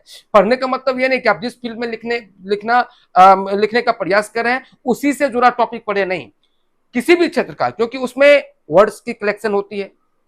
वर्ड्स का हम किस वर्ड को वहां पे सेलेक्ट करें, बेहतर से बेहतर भाषा हम कैसे यूज करें, तो वो जब तक आप पढ़ेंगे नहीं, जो ऑलरेडी फ्रेम है, जो ऑलरेडी जब कुछ लिखी जाती है तो हर एक लेखक का ये प्रयास होता है कि बेहतर से बेहतर एक स्तर जो उनके नजर में द बेस्ट होता है, जो माने द बेस्ट स्तर होता है, उस बेस्ट स्तर को वो चुनाव करते हैं। वो चुनाव किया हुआ चीज हमारे सामने आता है, तो वहां से जब हम 10 पेज पढ़ेंगे तो निश्चित ही हम एक पेज लिखने के काबिल होते हैं। तो भाषा बोलने के लिए भी मैं बताऊंगा कि बेहतर बोलने के लिए आपको बेहतर बोलने वाले को सुनना होगा। जब तक आप सुनेंगे नहीं तब तक आप बेहतर बोलने के काबिल नहीं होंगे। सर, एक कोचिंग संस्थान कैसा होना चाहिए? देखिए, आज का जो दौर है इसमें एक कोचिंग संस्थान का जो आधारभूत संरचना है उसकी उपलब्धता होनी चाहिए, सबसे पहले बात। दूसरी बात, वो कोचिंग संस्थान, हर कोचिंग संस्थान तो बच्चे के कैरियर, वो किसी भी फैकल्टीज की हो सकती है, किसी भी सब्जेक्ट का हो सकता है। उस टॉपिक्स या आप जिस फैकल्टीज के हैं या फिर आप जिस बच्चे के स्तर पे काम करना चाह रहे हैं उसका उद्देश्य साफ होना चाहिए और उस उद्देश्य पे आपका काम पूर्ण हो। आप अपनी बात छात्रों को समझा दें। इस सोच के साथ आपका संस्थान विकसित भी करेगी और ऐसा ही संस्थान होना भी चाहिए। सर, छात्रों का रिजल्ट जब नजदीक आता है या फिर एग्जाम देने जा रहे होते हैं, वो खुद से ज्यादा भगवान से उम्मीद करते हैं कि वह उनका रिजल्ट दें। इस पर आप क्या कहेंगे? देखिए, भगवान से रिजल्ट मांगते हैं। बिल्कुल बिल्कुल। देखिए, मैं आपको इस विषय में कहना चाहूंगा, ये एक मनोवैज्ञानिक दबाव होता है। हम लोग भी कई बार ऐसा देखे हैं कि हम लाख पढ़ लें, हर किताब को पढ़ लें, पूरे सिलेबस को इस पार से इस पार कर दें, जब एग्जाम आप नजदीक होता है तो एक मनोवैज्ञानिक दबाव होता है जो स्वाभाविक है, वो हर छात्रों को ही होता है। कुछ में कम होता है, कुछ में ज्यादा होता है, कुछ एजेंट में बहुत कम होती है, लेकिन होता जरूर है।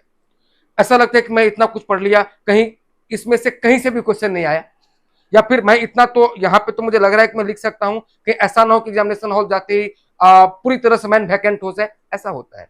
तो ऐसे कंडीशन में जब आप बहुत परेशान होते हैं, है ना, हमारे समाज में ये मानसिकता है कि हम जब ऐसा लगता है कि अब कहीं से कुछ नहीं मिल रही है, हमारे लिए सारा दरवाजा बंद हो गया, तो ऐसे कंडीशन में निश्चित ही हमारे माइंड में एक शक्ति याद होते हैं, जो ईश्वर होते हैं, जो ऊपर वाले होते हैं।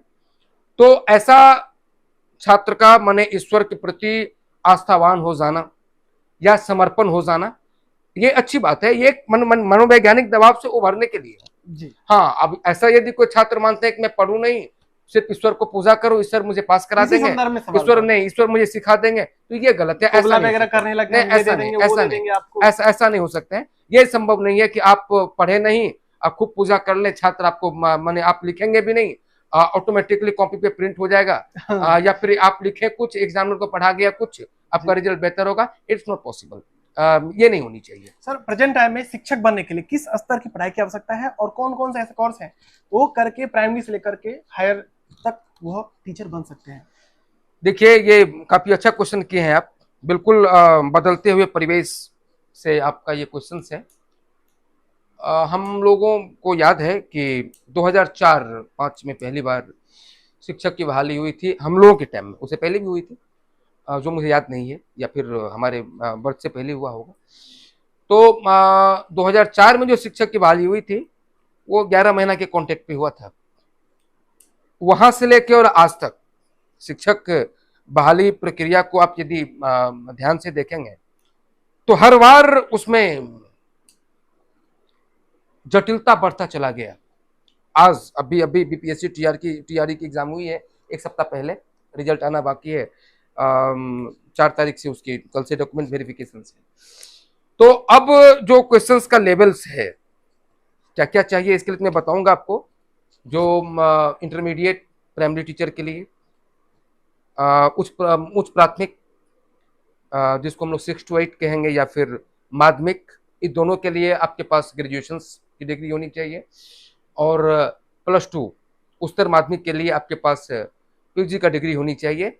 साथ ही प्राइमरी के लिए डीएलएड, और उच्चतर प्राथमिक और माध्यमिक उच्चतर माध्यमिक के लिए बीएड। 6 to 8 के लिए भी डीएलएड मान्य है। तो ये डिग्री आपके पास होनी चाहिए, तब आप एलिजिबल हैं उसके लिए फॉर्म फिलअप करने के लिए, आवेदन करने के लिए। जब आप ये क्वेश्चन करेंगे कि तैयारी कैसा करना चाहिए, मैं आपको इस विषय में कहना चाहूंगा, बिल्कुल एकदम ताजा अनुभव। अभी जो बीपीएससी टीआरई का एग्जाम हुआ है, मेरे कई सारे छात्र लोग उस एग्जाम में बैठे हैं। तो आज से 5 साल पहले या 10 साल पहले, आप लोग के जानने वाले भी जॉब में गए होंगे, तो वहां पे होता क्या था कि क्वेश्चंस बन कहां से रहा है। आपके पास टैलेंट तो होना ही चाहिए, साथ ही साथ आपके पास एक्सपीरियंस होनी चाहिए कि क्वेश्चन उठ कहां से रहा है। इस फील्ड से 10 क्वेश्चन उठती है, यहाँ से 20 क्वेश्चन उठती है, ये हम लोग देखते थे, माने छात्र देखते थे, उस फील्ड को बेहतर करते थे कि या इस माने चैप्टर से या इस टॉपिक से जैसा भी क्वेश्चन पूछेगा, मैं इस स्तर का पढ़ाई कर लिया हूं कि मैं उस क्वेश्चन को मिस नहीं होने दूंगा। तो यहाँ से स्टडी कर लो, एग्जामिनेशन दो, रिजल्ट होती थी, जॉब हो जाता था। लेकिन आज उसमें बहुत बड़ी बदलाव आ गई कि कोई माने टॉपिक नहीं, कोई टॉपिक नहीं। सपोज दैट, मान लीजिए कि if you are the expert of history, तब हिस्ट्री में आधुनिक आएगा, मध्यकालीन आएगा, प्राचीन आएगा, कुछ नहीं। आप जो पूरे लाइफ जिस किसी भी सब्जेक्ट का नॉलेज अचीव किए हैं, है ना, the collection of the knowledge of whole life, उसका आपको एक दिन में परफॉर्मेंस एग्जामिनेशन हॉल के अंदर 2 से 3 घंटा के अंदर आपको देना होगा। आपसे सेटर, एक माने क्वेश्चन जो सेटर है या फिर आयोग, वो उस सब्जेक्ट में कुछ भी पूछ देंगे, उस क्वेश्चन के लिए आपको तैयार रहना है। मैं आपको ये माने आने वाले छात्रों को ये सलाह देना चाहूंगा कि आप उस सब्जेक्ट में ओवरऑल, मतलब all round, each and every concept को उस हिसाब से स्टडी करके आवे कि उस पूरे सब्जेक्ट में कहीं से भी कुछ पूछेगा तो आप उसके लिए तैयार, यानी यूनिवर्सल स्टडी बिल्कुल बिल्कुल बिल्कुल। सर, पहले क्या होता था कि पंचायत स्तर पर, प्रखंड स्तर पर शिक्षकों का चयन हो जाया करता था, आसान होता था। अभी क्या है, बीपीएससी कर रही है, इस बदलाव से कई लोग जो है अपने आप को ठहरा नहीं पा रहे हैं, इस पर आप क्या कहेंगे? देखिए, बदलाव जब भी होती है तो वो 100% एक्सेप्टेंस नहीं होती है। हमेशा से जब कभी भी एक बड़ी बदलाव हुई तो उसका विरोध हुआ, उसका सपोर्ट हुआ, ये होता है। शुरुआत में उसको स्वीकार कर पाना थोड़ा सा मुश्किल लग रहा है, लेकिन मुझे लग रहा है जो बेहतर प्रक्रिया है। और शायद सारे अभ्यर्थी जो भी इस फील्ड में आने वाले हैं, इसको स्वीकार कर सकेंगे। और ये मुझे लगता है जो बिहार की शिक्षा व्यवस्था में सकारात्मक बदलाव लाएगा, अच्छी सर, चीज है। अभी बीपीएससी का एग्जाम हुआ तो उसमें जब छात्र बाहर निकले तो रिव्यू के तौर पर उन्होंने कहा कि क्वेश्चन जो है जो हम पढ़ के आए वो तो थे ही नहीं, यूपीएससी लेवल के क्वेश्चन थे। मैं आपको अभी कुछ देर पहले जो बताया हूँ, यही बात बताया हूँ जी कि छात्र वो उम्मीद करके गए अंदर कि क्वेश्चन यहाँ से आएगा, क्वेश्चन यहाँ से आएगा, जी क्वेश्चन यहाँ से सेम टू आएगा, सेम जी लेकिन वो हुआ नहीं। जी वो ये ऐसा बात इतना यदि मने छात्र ऐसा बोल रहे हैं तो वो गलत नहीं है, इस मायने में गलत नहीं है कि अचानक इतनी बड़ी बदलाव वो मैंने accept नहीं कर पा एट रहे ए टाइम एक्सेप्ट कर लेना। मॉडिफाई अच्छी चीज है, हैं। जी जी मॉडिफाई होती रही है। जी पिछले बार आप एग्जाम दिए और इस बार आप एग्जाम दिए तो 10% आपको मॉडिफिकेशन दिखेगी, लेकिन बड़ी यदि मॉडिफिकेशन होगी 50%, 100% अचानक यदि हो गया, बिल्कुल पलट गया, तो उसको एक्सेप्ट करने में थोड़ी सी दिक्कत होती है। और वही मुझे लगता है भावनात्मक वो रिएक्शन था छात्र का जो एक्सेप्ट नहीं कर पा रहे हैं। लेकिन मुझे ऐसा लग रहा है कि रिजल्ट बेहतर होगा। सभी अपियर होने वाले छात्रों को शुभकामना भी देता हूँ कि बेहतर करेंगे वो। 100% रिजल्ट तो कभी कोई कंपटीशन का नहीं हुआ है, लेकिन ऐसा उम्मीद है जो बेहतर रिजल्ट होगा। और कई ऐसे सब्जेक्ट हैं जिसके मैक्सिमम अभ्यर्थी जॉब लेने में सक्षम सर, हो। हमने देखा है कि पढ़ने आया करते थे उस समय 10 किलोमीटर से या फिर 15 किलोमीटर से साइकिल से आया करते थे, और हमने ये भी देखा सेम सिचुएशन में 5 किलोमीटर से बाइक से आ रहे हैं, 1 किलोमीटर से बाइक से आ रहे हैं। इस पर आप क्या कहेंगे? ये तो उपलब्धता, ये सुविधा की चीज है। यदि आपके पास बेहतर सुविधा है तो निश्चित ही उसका यूटिलाइज होना चाहिए। नहीं है तो उस सुविधा को देख के हम अपने आप में नेगेटिविटी को पाल लें। हमारे साथी, हमारे दोस्त बाइक से आ रहे हैं नजदीक होने के बावजूद भी, और मैं दूर होने से साइकिल से आ रहा हूं, मुझे मेहनत ज्यादा करना पड़ रहा है तो मैं बेहतर नहीं कर पाऊंगा। यह नकारात्मकता नहीं होनी चाहिए। जिसके पास उपलब्धता है तो निश्चित ही उस उपलब्धता का यूटिलाइज करेंगे, और जिनके पास नहीं है तो वो उस उपलब्धता के बगैर बिल्कुल उस दौर से बाहर हो जाएंगे, ऐसा भी नहीं है। ये एक मैनर चीज है। मुझे नहीं लगता कि बहुत बड़ी दायरा है, बहुत बड़ी दीवार है आपकी सफलता में। पढ़ना दोनों को सेम चीज है ना। हाँ, एक को समय का बचत है, एक को थोड़ा सा समय उसके में ज्यादा लग रहा है, लेकिन वो इतनी बड़ी अंतर नहीं है कि आपको अपने लक्ष्य से भटका दे। हाँ, या फिर जो काफी करीब से आ रहे हैं, जो समय बचा पा रहे हैं, वो ही सिर्फ लक्ष्य को प्राप्त करेंगे, ऐसा नहीं है। ये दोनों अपनी अपनी जगह पे सही हैं और दोनों बेहतर करेंगे यदि आपके अंदर ईमानदारी है तो। जी, एक छात्र जीवन में मोबाइल के उपयोग वर्तमान समय में उस पर प्रकाश डालें। देखिए, मोबाइल अच्छी चीज है, इसमें कहीं कोई दिक्कत नहीं है। बच्चे जब घर से दूर होते हैं तो अभिभावक भी चिंतित होते हैं, उन्हें भी बच्चे का हालचाल लेना होता है। तो मोबाइल बच्चे को दिया जाता है, बच्चे यूज करते हैं। मोबाइल का जो पर्पस है, मोबाइल का जो काम है, उस काम तक यदि छात्र मोबाइल का यूज करते हैं तो कहीं कोई दिक्कत नहीं है। लेकिन आजकल मोबाइल में जितने सारे फैसिलिटीज अवेलेबल है, क्योंकि मैंने मोबाइल का जो अपना प्राइम काम था वहां तक सीमित नहीं है, वो अब एक सेकेंडरी हो गई है। मोबाइल का यूज जो है, तो मोबाइल का जो सच मायने में काम है वो सेकेंडरी हो गई है, और अदर चीज प्राथमिकता बनता जा रहा है। तो छात्र और अभिभावक एक दूसरे से कनेक्ट कर पाए। छात्र यदि घर से दूर है तो कभी भी कोई इमरजेंसी हो जाती है, कभी अचानक एट रैंडम कोई ऐसी उन्हें आवश्यकता हो जाती है जो छात्र से कनेक्ट करके तुरंत उसे उपलब्ध कराना होता है। तो ऐसे कंडीशन में तो मोबाइल का जरूरी है, छात्रों के पास मोबाइल होना चाहिए। लेकिन ये सलाह दूंगा कि बच्चे मोबाइल का जो काम है उस काम तक सीमित रहें, उससे ज्यादा मोबाइल पर समय ना दे तो ज्यादा बेहतर रहेगा। सर, बच्चे अक्सर पढ़ाई के दौरान, अक्सर अभी हाल ही में आपने देखा होगा कोटा में आत्महत्या कर ली, कहीं ना कहीं डिप्रेशन में जाने के बाद ये चीजें होती हैं। इस पर आप क्या सोचते हैं? देखिए, किसी भी जीवन में, चाहे वो छात्र जीवन हो या फिर व्यक्तिगत जीवन हो, सामाजिक जीवन हो, उसमें परिपक्वता बहुत जरूरी है, परिपक्वता और धैर्य। तो निश्चित ही छात्र को, आप एक क्वेश्चन किए थे अभी कि अभिभावक और छात्र का क्या संबंध होनी चाहिए जी, उससे जुड़ी हुई ये बात मैं बता रहा हूं आपको। एक पोएम बच्चों को मैं पढ़ाता हूं। The former president of America Abraham Lincoln, उन्होंने अपने पुत्र के शिक्षक को एक लेटर लिखे थे जो पोइटिक लैंग्वेज में लिखा गया था। उसमें बताए थे अपने छात्र के शिक्षक को कि यदि आप बता सकते हैं तो हमारे बच्चे को बताइए या हमारे बच्चे को सिखाइए कि बुरे से बुरे दौर में भी वो अडिग रहे, अभी चल रहे, वो मने हिले नहीं, है ना। इसके लिए एकदम बिल्कुल तटस्थ बन के वो तैयार रहे उस सिचुएशन को सहने के लिए। बना सकते हैं, बच्चे को ऐसा शिक्षा दे सकते हैं तो दीजिए, और खुशनुमा पल को भी बेहतर इंजॉय कर सके। बच्चों के अंदर ये दोनों आवे, खुशी और दुखी, एकदम ये लाइफ है तो दोनों मिलेगी। किन्हीं किन्हीं के लाइफ में खुशियां ज्यादा होती है, दुख कम होती है, किन्हीं किन्हीं के लाइफ में दुख ज्यादा होता है, खुशियां कम होती है। ये जीवन है ना। तो ये हमारे अभिभावक को भी या फिर हमारे बच्चों का जो गाइडलाइनर है उन्हें भी ये एक नैतिक कर्तव्य है कि चूंकि बच्चे में परिपक्वता होना चाहिए, बच्चे को परिपक्व होना चाहिए, लेकिन 5 साल के बच्चे में तो 50 साल का परिपक्वता नहीं आ जाएगा, 10 साल के बच्चों में तो 30 साल वाला परिपक्वता नहीं आएगा। तो वो अपने स्तर का ही परिपक्वता लेके बच्चा तैयार होगा। उसके साथ या फिर उसके परिपक्वता से बाहर का जो अवधारणा है उसे हमें हमारे अभिभावक और हमारे बच्चों का गाइडलाइनर निश्चित ही बच्चों को वो समय समय पर दें, ताकि बच्चे धैर्य के दृष्टिकोण से मजबूत हो सके, परिपक्व हो सके, और इस तरह का जो नकारात्मक काम होता है उससे दूर रहें। ऐसा ना करें, ये सब अच्छी चीज नहीं है। इससे निश्चित ही हर छात्रों को दूर होना चाहिए। एक बात मैं अपने बच्चों को भी बताता हूं और इस चैनल के माध्यम से जो भी सुनेंगे उनको बताना चाहूंगा कि एक असफलता जिंदगी को खत्म नहीं कर देता है।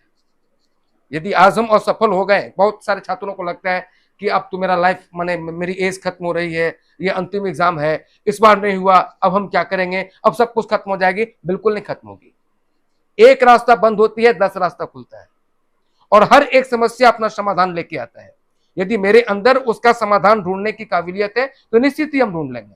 ठीक है, तो निश्चित ही एक बार यदि आप असफल हो गए तो हमारी जिंदगी यहीं खत्म नहीं होती है। हमारे पास बहुत सारे रास्ते हैं और उस रास्तों पे चल के हम निश्चित ही उस सफलता को अचीव करेंगे। रास्ता बदलेंगे, तरीका बदलेंगे, हाँ, लेकिन ऐसा नहीं कि मैं एक बार असफल हो गया तो हमारी जिंदगी असफल होगी, नहीं, हम भी सफलता लेके उभरेंगे, हम भी सफल जीवन जिएंगे। सर, छात्र जीवन में हमारा व्यक्तित्व कैसा हो कि हम अपने मंजिल की ओर जाएं तो बीच में भटके ना, डाइवर्ट ना हो। उसके लिए मैंने बताया आपको, जो समय समय पे आपको प्रेरणा लेना होगा, अच्छे अच्छे फिलोसफर्स के फिलोसफी को जानना होगा। हमारे अभिभावक को बच्चे को रेगुलर वे में सुपरविजन करनी चाहिए, बच्चे का मूल्यांकन करना चाहिए। बिल्कुल छोड़ दिए बच्चे बेहतर कर ही रहे होंगे, ये बात नहीं होनी चाहिए। हमारे गाइडलाइनर को, बच्चे के जो मार्गदर्शक हैं, उन्हें बच्चे के मार्ग का जो स्पीड है, बच्चे का जो मार्ग का दिशा है, उसका समय समय पर अवलोकन जरूर होनी चाहिए। और छात्रों को भी अपने परिपक्वता के आधार पे उन्हें भी अपने आप को ये आकलन करना चाहिए कि मैं जहां जा रहा हूं, मैं जिस दिशा में आगे बढ़ रहा हूं, वो दिशा कहीं गलत तो नहीं है, हमारी दिशा बिल्कुल सही जा रही है कि नहीं, हमारी स्पीड सही है कि नहीं। इस तरह की बातें जब तक हम सारे पिलर, अभिभावक, मार्गदर्शक और छात्र, ये तीनों मिलकर जब तक इस पे काम नहीं करेंगे तब तक ये पॉसिबल नहीं है। सर, मार्गदर्शक क्या होता है? देखिए, एक शिक्षक भी मार्गदर्शक है। हमारे परिवार में जो हमसे पहले, सपोजट मान लीजिए कि हमारे भैया हैं, वो अभिभावक कम, यदि वो क्षेत्र को जी लिए हैं, अभी वो जॉब लिए हैं, या अभी वो हम जिस फील्ड में जा रहे हैं उस फील्ड से निकल चुके हैं, तो उनको हमसे ज्यादा अनुभव होगा। तो वो हमें उस मार्ग का दिशा कैसे चले कि हम अपने लक्ष्य को प्राप्त कर सकते हैं। आप देखिएगा कि एक डॉक्टर, सपोजट मैं एक डॉक्टर का एग्जांपल देता हूं, कि वो सब डॉक्टर बन रहे होंगे तो उन्हें काफी परेशानी का सामना करना पड़ता है, बहुत स्ट्रगल करना होता है, क्योंकि उनके लिए सब कुछ नया होता है। लेकिन जब वो अपने बच्चों के लिए काम करते हैं कि हमारे बच्चे डॉक्टर बने, तो उनके बच्चों को उनकी अपेक्षा बहुत कम संघर्ष करना पड़ता है। क्यों? क्योंकि ऑलरेडी वो उस मार्ग से गुजर चुके हैं, और वो जो बच्चे को उस मार्ग के बारे में बताएंगे, उस मार्ग पे जो बच्चे को चलाएंगे, वो निश्चित ही एक सार्थकता के साथ कम समय में बच्चे को सफलता देने में वो ज्यादा कारगर साबित होगा। सर, छात्र जीवन में हमें किस तरह की मूवीज वर्तमान समय में देखने चाहिए? हम चाहेंगे कि आप नाम भी सजेस्ट करें। मैं फिर से एक बार वही कहूंगा कि जो आपके जीवन में ऊर्जा प्रदान करे, जो आपको प्रेरित कर सके, जो आपको प्रेरणा प्रदान कर सके, ऐसी मूवीज देखनी चाहिए। शैक्षणिक पृष्ठभूमि पर कई सारी मूवीज बनी है। इसके साथ साथ सामाजिक दृष्टिकोण से, पारिवारिक, है ना। आज सामाजिक और पारिवारिक ये दो अवधारणा ऐसा है जो बिल्कुल सा बिखरा बिखरा सा दिख रहा है। तो इसके लिए हमारे बॉलीवुड में कई सारा ऐसा मूवीज है जो देख के आप एक दूसरे को जोड़ने का प्रयास करेंगे, है ना। मित्रता पे कई सारी मूवीज बनी है, दोस्ती पे कई सारी मूवीज है। इसके अलावा सामाजिक स्तर पे समाज की क्या वैल्यू है ना। हमारे परिवार के सदस्यों का क्या मूवी वैल्यू है ना। मैं कुछ मूवीज बताऊंगा, काफी पुराना मूवीज है। एक मूवीज था आनंद। आनंद इट इज नथिंग, उसमें बहुत ज्यादा थीम पे आप बोलेंगे क्या थीम है, थीम नहीं है, बट वो फिलोसफी ऑफ लाइफ। हर एक बातों में आपको जीवन का एक सकारात्मक फिलोसफी देके जाएगा, है ना। एक मूवीज है बावर्ची, है ना। वो भी एक ऐसी मूवीज है जो परिवार के महत्व को दिखाता है कि परिवार के सदस्यों का क्या महत्व है, या फिर परिवार के सदस्यों का जुड़ाव कैसा होना चाहिए। ऐसे कई सारे मूवीज हैं। अभी हमारे दशक में एक मूवीज आई थी 3 इडियट्स जी। हाँ, इसके अलावा एक मूवीज है, कम बजट की मूवीज थी, नीलबट्टी सन्नाटा, है ना। तो ये सब कुछ ऐसी मूवीज है जो निश्चित ही एक नई ऊर्जा के साथ एक नई चीज लेके आई, और वो आपके जीवन में सकारात्मक प्रभाव डालेगा, आपको बेहतर करने के लिए आपको निश्चित ही प्रेरित करेगा। ऐसी मूवीज देखनी चाहिए। सर, हमारा जो ये काम है जिसमें हम समाज के हर उस व्यक्ति को हम चाहते हैं हमारे प्लेटफॉर्म पर आए और उनकी बात एक से अनेकों तक पहुंचे, उनका समाज में विकास के प्रति छोटा सा भी योगदान हो, हम चाहते हैं हमारे प्लेटफॉर्म पे आए। इस पर आप क्या सोचते हैं? बहुत ही सराहनीय विचार है और अच्छा कार्य है। इस तरह की कार्य होनी चाहिए, क्योंकि कई बार कई ऐसी कंसेप्ट है, अब तो खैर मार्केट ओपन हो गई है, हर बात सबको पता चल जाती है। कई ऐसे क्वेश्चंस होता था हमारे बचपन के जीवन में, अभी भी कई सारी ऐसी बातें होती है कि ये लोग कर कैसे सकते हैं, उसकी कोई जानकारी नहीं होती थी। उस समय गूगल हुआ नहीं करता था, तो मैंने इस सेक्टर में यदि कोई कैरियर बनाना चाहे तो कैसे बनावे, ये चीज का जानकारी लेते लेते उनकी एज खत्म हो जाती थी, पता ही नहीं चलता था। तो कोई ऐसी कार्य वो कैसे हुआ, ये उत्सुकता तो उस क्षेत्र में रहने वाले हर एक व्यक्ति को होती है। एक कलाकार को ये कला बेहतर से बेहतर कैसे कर सकते हैं, अपनी कला को कैसे विकसित कर सकते हैं, हर सेक्टर के व्यक्ति को, नए पीढ़ी को उसमें बेहतर करने का या फिर विकास करने का उत्सुकता होता है। तो हो सकता है कि उनके पास उसका मटेरियल, किताब या सोशल मीडिया ये अवेलेबल नहीं है, तो जो उस राह से गुजर कर उस काम को कर चुके हैं, उस काम में सफलता हासिल कर चुके हैं, तो निश्चित ही उन्हें पता है। यदि उनका अनुभव आप लेकर इस प्लेटफॉर्म पे देना चाहेंगे तो ये आने वाली पीढ़ी के लिए निश्चित ही कारगर साबित होगा उनके लिए, और ये उन्हें निश्चित ही लाभप्रद करेगा। सर, जाते जाते हम चाहते हैं कि जो भी छात्रगण आपको देख रहे हैं, पॉडकास्ट सुन रहे हैं, उनसे आप विशेष क्या कहना चाहेंगे? सभी छात्राओं को शुभकामना देना चाहेंगे, वो बेहतर करें, क्योंकि छात्र ही हमारे राष्ट्र का भविष्य है। वो जितना बेहतर करेंगे जिस किसी भी फील्ड में, जिस किसी भी सेक्टर में, हर एक सेक्टर की जरूरत है हमारे देश को, हमारे राष्ट्र को। वो ईमानदारी बरते, अपने अभिभावक, अपने समाज, अपने राष्ट्र के आशा उम्मीद पे खरा उतरे, और एक चीज हमेशा वो ध्यान रखे कि उनके अंदर सब कुछ है। एक प्रतिभा होती है, प्रतिभा, तो एक प्रतिभा है जो बना बनाया आता है, जो वो गॉड गिफ्टेड होती है। लेकिन हम यदि चाहें, मेरे पास हो सकता है कि प्रतिभा का कमी है, लेकिन हम यदि उस प्रतिभा को डेवलप करना चाहें तो हमारे अंदर वो चीज है, हम उसमें निखार ला सकते हैं, उसको विकसित कर सकते हैं। हम ये ना समझ लें कि ये मेरे से नहीं हो सकता है, उसका एक रास्ता है। आप यदि उस रास्ता पे चलेंगे, परेशानी हो सकती है, समय लग सकता है, धैर्य के साथ कई बार आपको कंप्रोमाइज करना पड़ सकता है, ये सारा बातें हो सकती है। लेकिन आप ये मत समझे कि ये मेरे से हो ही नहीं सकता है, आप उसके काबिल हैं, आपके अंदर सब कुछ है, आप कर सकते हैं। इस विचार को लेकर ईमानदारी बरत कर आप अपने पठन पाठन के कार्य को जारी रखें। यही मैं बच्चों को सलाह देना चाहूंगा। आज का संवाद हमारे सर के साथ काफी शानदार रही और आज तक की सबसे अचूक पॉडकास्ट ये है, और अब ये संवाद यहीं पे समाप्त होती है। हम चाहेंगे कि अगर आप इतना दूर तक देख चुके हैं तो जाहिर सी बात है आपको हमारा आज का इंटरव्यू यानी पॉडकास्ट पसंद आया होगा। तो कृपया हमें प्रोत्साहित कर रहे हैं तो इस वीडियो को लाइक कर दीजिए। सराहनीय कार्य अगर हमने किए हैं तो आपके क्या विचार है कमेंट बॉक्स में लिखिए। यूट्यूब पर देख रहे हैं तो सब्सक्राइब कीजिए और शेयर भी कर दीजिए। अगर फेसबुक पर देख रहे हैं तो पेज को लाइक और फॉलो कर लीजिए और अपने दोस्तों के साथ इसे बांटिए। तो चलिए मिलते हैं एक नए पॉडकास्ट में नए मेहमान के साथ। तब तक के लिए वीडियो देखने के लिए आपका तहे दिल से बहुत बहुत धन्यवाद।